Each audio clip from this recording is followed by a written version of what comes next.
You're saying, I love you, family. I cared enough to make sure that you can grieve without having to worry about everything else.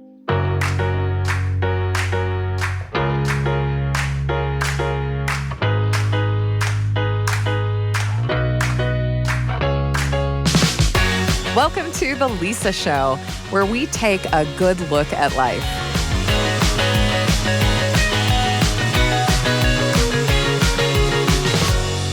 About 4 years into our marriage, my husband and I met a couple, Casey and Christiane, and we were about the same age. We both had precocious 1-year-olds. We lived in the same neighborhood, had a similar sense of humor, and so we hung out a lot.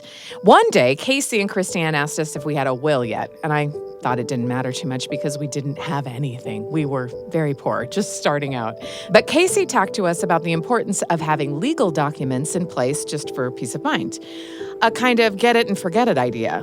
Because this involved our children now, we drafted one up. I think I traded a homemade painting for like a basic will. Did I mention how poor we were? This was the beginning of us thinking about our end-of-life arrangements.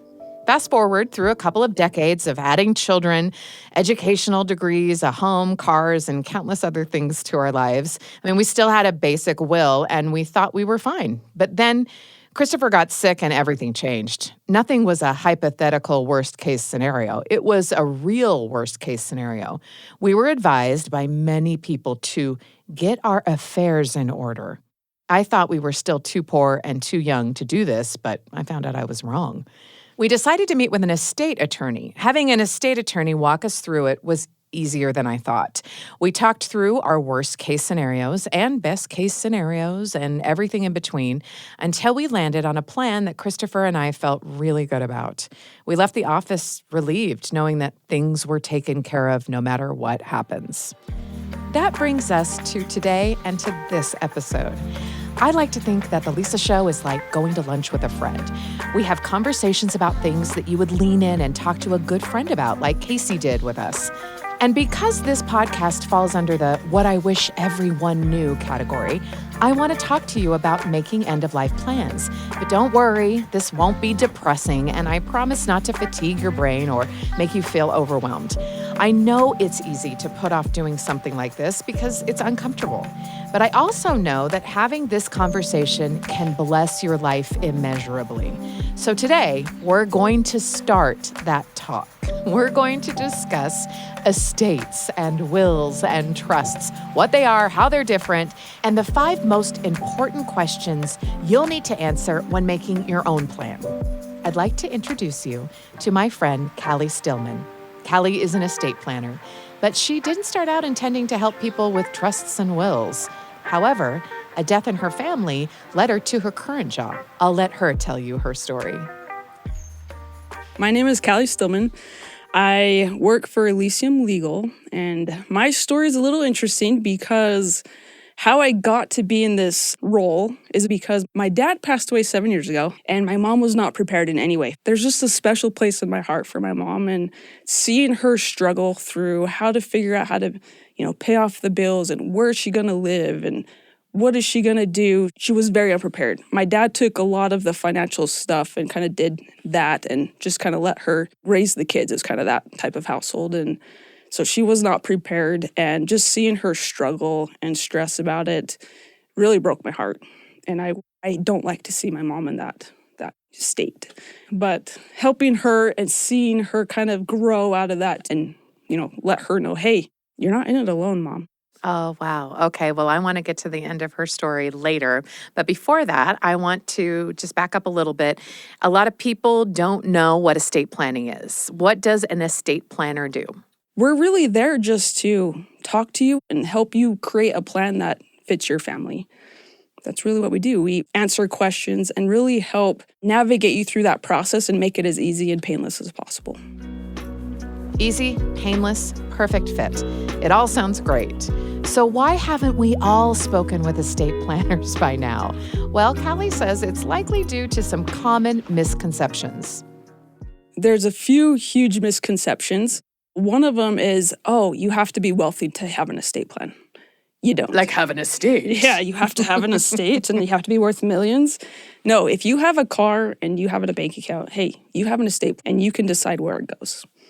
misconceptions? Everybody has one. Everybody has a plan and they don't know it, but you want the plan to fit you and you want the people that you put in charge versus what the state thinks is a good idea.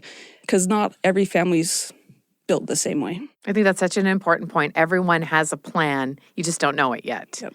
So, ideally, at what point in life should you have an estate plan? That actually reminds me of another misconception. Please. You have to be in your retirement years to get a plan done. That's not what we recommend. We recommend you get one as soon as you can. A plan is there to be used, but also to evolve with you as you live life. We always recommend as soon as you're out on your own, get a plan. It doesn't hurt. You can change it. That's the beauty of it, is you change it and it changes with you throughout your lifetime. Yeah, I think that was something that I stressed about of like, got to make these major decisions while I have this. And it just felt so final. And as I was meeting with my estate planners, they were like, you can change this at any time. In fact, you should review this during any major life or before a major life change. Most people definitely think about it when they have kids. When did you start really thinking about it? Yeah, after we had kids. Yeah. For sure. Yep. Especially when we had a lot. Definitely when you have kids and a lot of kids. Yeah. So let me quickly recap a few of the misconceptions Callie shared that we need to get out of the way. First, estate plans aren't just for the wealthy. They are for everyone. Second, everyone's estate will get planned for them eventually after they die. But if you want to be in charge of what is arranged and how it is arranged, you'll need to start talking with an estate planner. And finally, it is never too early to come up with a plan, especially if you have kids. Now, you may be thinking, can't I just bypass an estate planner and just do it myself? Surely there's a YouTube video out there that can show me how, right? And I get it. Money can be tight, especially for those of us without huge estates. But here are a few considerations to keep in mind.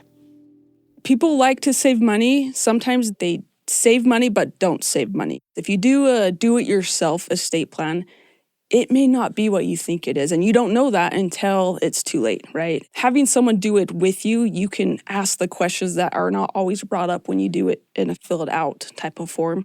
They are better than nothing, but they're not all made equal either. We meet with a lot of clients that started off that way and was like, I don't even know what I'm filling out anymore. I'm just going to call because I have questions about what I'm filling out. And that's really what is the most important thing, is just understanding what you're doing, because it is a big deal in case something happens, right? We always plan for worst case scenarios, and to understand what that means and what that's going to do is really important when you're doing that. So rather than doing it yourself and saving dollars or hundreds of dollars even, potentially, it's worth the money in the end. So if you couldn't tell by now, deciding on your estate plan is important, really important. An estate planner can walk you through the process and help you be prepared for every scenario. But if you still want to go the DIY estate planning route, rest assured that it's better than doing nothing at all. So with this in mind, we're now ready to get into the nitty-gritty of how to move forward with your estate plan. The first step is to understand what trusts and wills are and how they differ. In a will, you can explain who you want to be in charge, where it goes. You can do that in a trust as well. A trust is something that lives with you while you're alive. It's a document that's private, and it doesn't go away. It doesn't die with you. A will is just a piece of paper. So if you have a will, it's only going to activate if a judge signs off and activates it for you. So that's the main difference, is a will is activated through a court, but the trust is activated upon execution when you sign it and get it notarized. That's the main difference, but the insides can be pretty much the same. Do people usually have both? We always do both, and the reason why is when you do a trust, there's a different type of will that we do. It's our catch-all device. It's called a pour-over will, because we know, and the statistics are clear, that people are great in the beginning at putting things into the trust, but 20 years from now, are you as good as if you were the first time? Usually that's a no. And this is our backup plan, because estate planning, we're all about backup plans to the backup plans. And our backup plan it's our catch-all. If something was left, all it says is, oops, I forgot about that. I want it to go into my trust, because we have instructions on where we want things to go. So is there a rule of thumb of how often you should update your will? We tell people about every 3 to 5 years, take a look at it, and if there's any major life events. So if there's a death in the family, divorce, falling out with anybody that you appointed in any of your plans, you definitely want to consider maybe replacing them. If you review it, great, and it looks good, just remember to do it again in the next 3 to 5 years. Yeah. What about a trust? Same thing. Same thing. Same. So here's the shorthand version. Trusts and wills can both contain directions for how your estate is to be handled after you die. However, trusts are good to go as soon as they are notarized and can apply to wishes before you die, like end-of-life care. Wills, however, don't go into effect until a judge signs off on them after you've died. When used together, wills and trusts can create the umbrella you'll need to cover every eventuality surrounding your passing. Just make sure to revisit them every 3 to 5 years. Both wills and trusts require some careful thought and consideration, and there are 5 really important questions you need to think about when planning your wills and trusts. And this first one is a tricky one, and that's who you want to be the guardian of your children if they are under 18. If you have kids, you definitely want to consider the guardian aspect of it. If something were to happen to you and your spouse, or you and there is no spouse, who do you trust to take your kids? That's a family's biggest problem. I think when it comes to deciding, it's a huge commitment for friends and family. And that's usually what holds people up. I feel like when it comes to estate planning is trying to pick the guardians for their kids. It's an emotional It is very thing. emotional. I got into a fight with my sister because I was going to leave my kids to her, and she was not going to leave her kids to me. Ooh, Another how? sibling. Oh, I know. Right? It's like we still fight about it. And her youngest, like she only has one that's like legally under 18. Anyway, it's still a thing. That's what I'm saying. Even in jest. But right? You just kind of randomly like, text her, be like, what? Listen, non-guardian. well, I just told her, well, I'll take them anyway. I'll see you in court. She's like, Got well, I'll away. be dead. And I was like, I know, and I'll see you in court. I don't have kids. My sister had. I was doing a plan for one of my sisters, and sorry, sister. Yeah. I still feel bad, but she no. asked me to be a guardian. I'm like, I don't know how to take care of 5 kids. You did not. And You so said I- no. I know. But you understand the responsibility I because you set these did, things and up. I You felt know it's an horrible. inevitability. But you know what? Better to speak up. I Better to be instead of asked than not be asked. right. And I said that. I said, I love you for thinking of me. Yeah, that's beautiful. And I'm sorry that I am going to have to decline, but just know that I root for you to stay alive. Please stay alive. Please stay alive. Question number 1. Who do you want to be guardian of your children? That's a heavy one for sure, but it's also the most important one. And as my sister Gina can tell you, you'll want to iron that detail out as soon as possible because you and the potential guardians of your kids may be on different pages. Question number 2 is, who would you like to be your personal representative? The person that you'd want to be in charge to distribute your assets. It's called a personal representative. Most people know them as executors, but they're the ones that would step in, validate the will, become appointed by the court and judge, and they would have the ability to then distribute your assets according to your wishes. In fact, my parents did that and said, okay, so we'll have this person be in charge of our medical decisions at our end of our life. We'll have this person be in charge of the trust. We actually, as siblings, came back and said, we actually think it should be this person. And we presented them with a counter. You know, he's the oldest doesn't mean They're qualified, right? That, he wants to make Essentially. all these choices. How about this one? This sibling is the most fair. And we agree. And my parents were like, great, sure, we'll do it. Are Yeah. you sure? Okay, awesome. Yeah. And a lot of families will do that. They will talk to their family and say, here's why we put these people Yeah. in place. I hope you understand and I hope you don't fight about it. There are some very dramatic, dysfunctional families out there. The biggest thing is really to make a clear plan that really shows your intent and your wishes. And like I said before, write the letter as to why.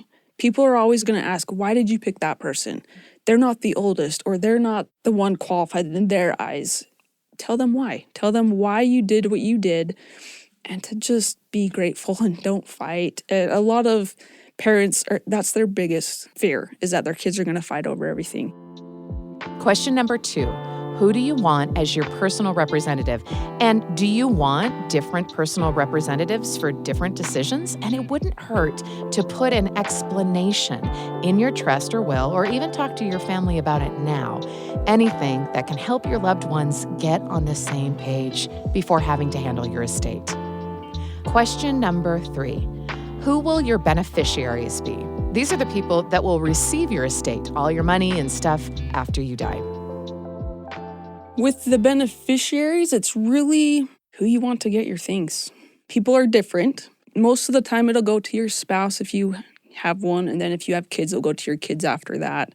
But there's scenarios where maybe sometimes you don't want a child to have it because you had a falling out, or you want to make sure that there's certain stipulations when it comes to them receiving anything. There's a lot of things to consider, and it's really just thinking about your family and where you want it to go and how you want it to get there.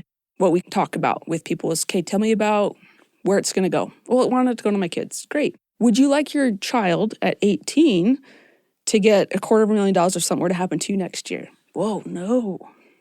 Okay, let's talk why. 18-year-olds usually aren't the best when it comes to handling a lot of money. And so that's stuff we talk about is, here's what we can do for you, and here's what we think is a great idea when it comes to holding shares in trust. A lot of kids will have trusts to a certain age because it protects them from immaturity and just from making bad choices. Also, something that I didn't consider that they said was not only the age of the child, but the age of the youngest child. If you have multiple children, then the money would be equally distributed instead of, do you want just each child to get this money when they're at a certain age or when the youngest is the certain age? And I hadn't thought about that. I meet with families a lot that have kind of significant age gaps, and we talk about that too, is do you want your youngest to have the same opportunities as your oldest did if something were to happen to you? And that's what you're talking about, is let's hold it in trust and then split it once they have those same opportunities if something were to happen. Our third consideration needs to be our beneficiaries, not just who gets what, but how and when they get our estates. This becomes an even trickier consideration if you have a blended family, so now is the time to get talking about it. You don't want family members doing a tug of war over your estate just for everyone to end up covered in mud and bad feelings. A clear trust and will can prevent that from happening. Callie says there really is only one way to ensure who gets what. And while you're deciding who to give your things to, for heaven's sakes, have some fun with it. In our estate plans, we have what's called a personal property memorandum. This is what will alleviate that fight if they write it down. So write down the property. So-and-so's painting goes to this person. This particular jewelry piece goes to this person. Oh, that's great. You write it down, sign and date it, or you give it away while you're alive. One or the other, but it's not anything else, because anything else, there can be loopholes. It requires people to think about the distribution of their stuff before they die, though. Yeah. There's no way around it. And some people just don't want to ever think about it. It's not a fun thing to think about, especially if someone tends to acquire more knickknacks than normal. There's a comic that just has a garage open full of boxes. He's like, someday, son, this will be yours. I've seen that. It's so funny. Some people are like, good luck, guys. I don't care what you guys do with it, so have fun. Some people, when they're like, I don't know what to do, just make it fun then. If you know somebody doesn't want something, give it to them through their personal property memorandum. Just make people laugh, you know? That's a great idea. It could be like the ultimate joke. It could be. You're like, why did Lisa leave me this ceramic goose? Right? And I'll just leave a note that says, you know why. You know. Remember that one time? And they'll be like, what? And then they'll never be able to get rid of it. Use your stuff as a joke. That's really great advice. I just kind of am like, because it gets pretty serious. I'm sure. And just alleviate the stress. Question number 3, who are your beneficiaries and what do you want to give them? Make sure those things get signed and dated on a personal property memorandum. I mean, none of us want people fighting over our stuff. And if I happen to leave you a ceramic goose when I pass, just know you're one of the lucky ones. A fourth question to ask is if you'll require a prenup, short for prenuptial agreement, for you or your spouse if either of you decides to remarry. Prenups are always nice. A lot of clients will ask, what happens if they get remarried? The beauty is you can decide what can happen. You guys built this together. Are you okay with having your spouse get remarried and now they can change everything and decide where it goes? No? Okay, well, let's talk about how we can do that. We can create different types of plans that can make it where they're required to do a prenup before they are able to get married, which just solidifies the inheritance, the legacy goes how they want. or it's called a lockup provision where parts of the trust becomes irrevocable, which means they can't change it, which solidifies the passed away spouse's half of the estate will go how they decided it together. So there's a couple different ways, but you definitely have to think about that because reality is about half the people get divorced. That set up the trust in the first place. Get divorced, yeah. So you've got to think about this. It's a real issue, yeah. Yeah. I was told a lot of worst case scenarios. And it was really uncomfortable. But like they would say, okay, so you have this trust and all these assets. So if Lisa dies first, then it'll go to Chris. And we were like, yeah. Sure. Okay, I get hit by a bus tomorrow. Sure. Okay, great. You know, they were trying not to make it personal. They're like, anything could happen when you walk out here today. So let's just plan for everything, which I appreciated. But most likely, Christopher's going to probably die of the terminal disease that he's just been diagnosed with. That's what we're betting on. So they would say, okay, so Christopher passes away and Lisa marries Fabio and her new husband wants to start a business. Does he have access to all of this money that you two have worked together to do? And we were just like, oh, that sounds horrible. And he's like, I bring it up because it just happened again. And then the new husband blows all the money and the business fails and there's no money for the kids to go to college or whatever. Like, these are why we are asking these questions. And we're like, oh. Are we hanging in there? Need to take a break and drink a cold beverage? I mean, we've covered some pretty weighty considerations, but there is one more question that people often neglect to think about, and that is, how do you want to handle end-of-life care? Most people become incapacitated before they pass away. So planning Most for it... Most people become incapacitated. I wish people understood that. There's unnecessary suffering that happens if you don't say, hey, what are your wishes? Yeah, and it's the survivor's guilt. That's the number one thing that we talk about when we fill out an advanced healthcare directive. You're appointing an agent to be your advocate and to decide on things with the doctors, and the doctors listen to them, but that's also where you put end-of-life care wishes. Families are like, oh, I know what they want. But do you? You might, but would you rather have them tell you what to do? That's where that's a huge thing to have. People really don't like to talk about that part. No, they don't. It's hard. It's emotional, and having experience with things like that, I get it. People blame you for things that shouldn't be blamed for. But ultimately, when you have that piece of paper and you see that, hey, this is what they wanted, that helps alleviate. And everyone's prepared. The whole part of this is to prepare for the unexpected, right? We can plan for it, and then we don't have to worry about it for a while.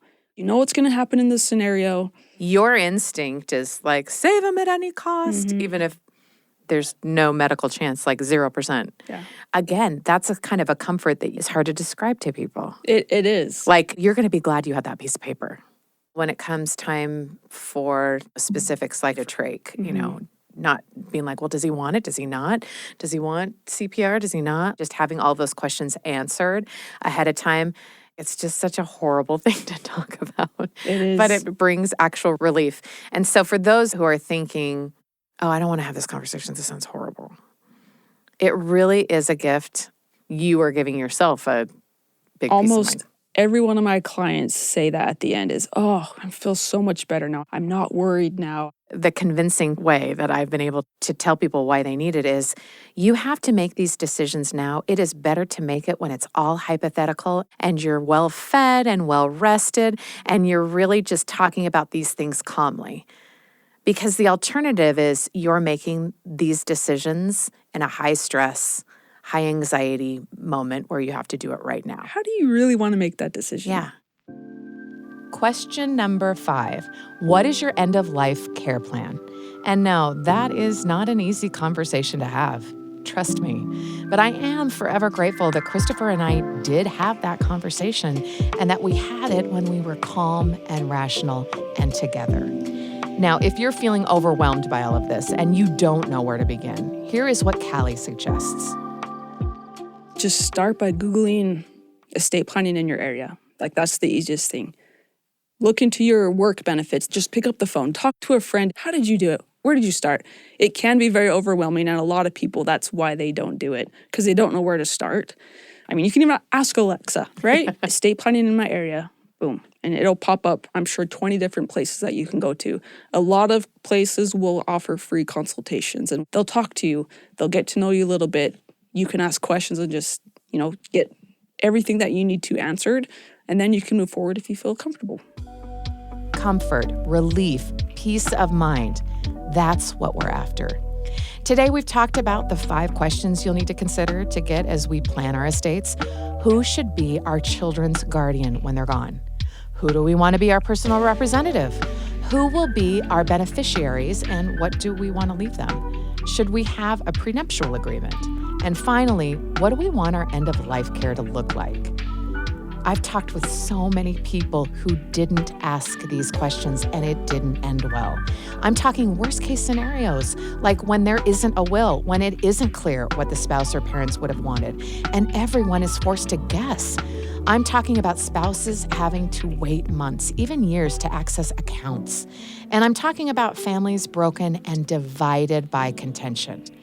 I know firsthand how uncomfortable it is to make life and death decisions. But I also know firsthand how much peace and comfort it gives you when you don't have to worry about what your loved ones would have wanted. During the last years of Christopher's life, he was unable to move or speak. He couldn't sign over anything to me or call anyone to give me power of attorney for his medical, financial, or other decision-making. But he had already taken care of that in our estate plan. There was never an interruption of insurance, care, or finances. And when it was time to make heart-wrenching decisions, they were already decided. Now, years later, I realize what a gift Christopher gave us by taking the lead on getting our trust together with the help of someone like Callie. And perhaps that's the best thing we could ever leave behind for our loved ones when we go. Some peace of mind for the future. And one ceramic goose. It wouldn't hurt.